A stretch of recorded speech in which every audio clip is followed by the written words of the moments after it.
Sonia Gandhi has told her aides that she does not want to continue as interim Congress president, sources have said. This amidst a massive controversy over a letter by more than 20 top party leaders calling for sweeping reforms, introspection and full-time visible leadership. So, we've learned that Sonia Gandhi will either resign immediately or give the party a deadline to find a new chief. The party's top decision-making body will be meeting tomorrow, that is Monday, the 24th of August. And it's a letter that has split the Congress down the middle, with leaders like Kapil Sibal, Shashi Tharoor, Ghulam Nabi Azad, Prithviraj Chavan and Anand Sharma calling for a full-time effective leadership that will be visible.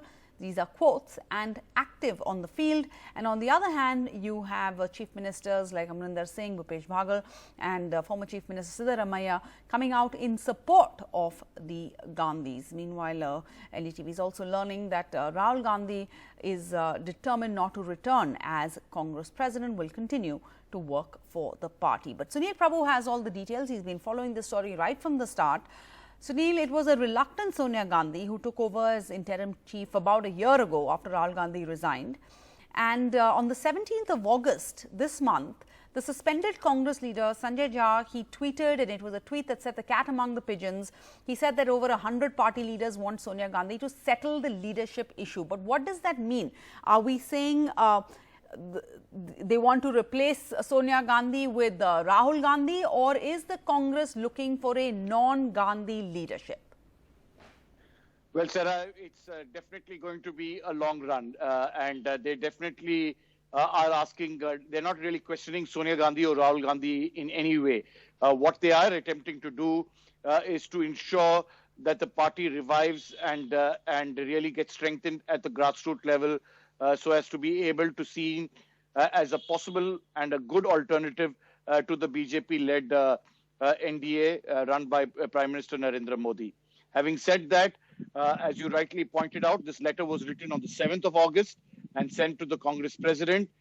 There are questions being asked of why should that letter have been written, what was the reason for it, that Sonia Gandhi is upset, that she was not well, there could have been a better way to handle it. But the fact of the matter is that somewhere down the line, the many senior leaders in the party have been very, very upset with the way the party has been run. And it is in that backdrop that these senior leaders have come out and spoken. Yes, you have a other camp which is loyal to Rahul Gandhi, and they call themselves Team Rahul. But what we have learned is Mr. Rahul Gandhi is quite determined not to continue as and not to return as Congress president. He stands firm by his resignation. He's unlikely to do so. His sister, Priyanka Gandhi Vadra, also is quite determined not to take on the mantle. She wants to remain as General Secretary. So the last time round when this crisis took place, which is really close to a little bit more than a year, it took 75 days for the leadership issue to be resolved.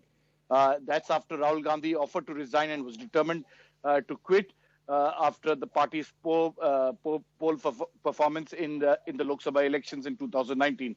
And after 75 days, we had Sonia Gandhi as an interim and, as you rightly pointed out, a reluctant Congress president. It's in this backdrop now that tomorrow we are told she will offer to resign and ask the Congress leadership to address this issue one way or the other, to take this forward, because there are fundamental issues that need to be resolved.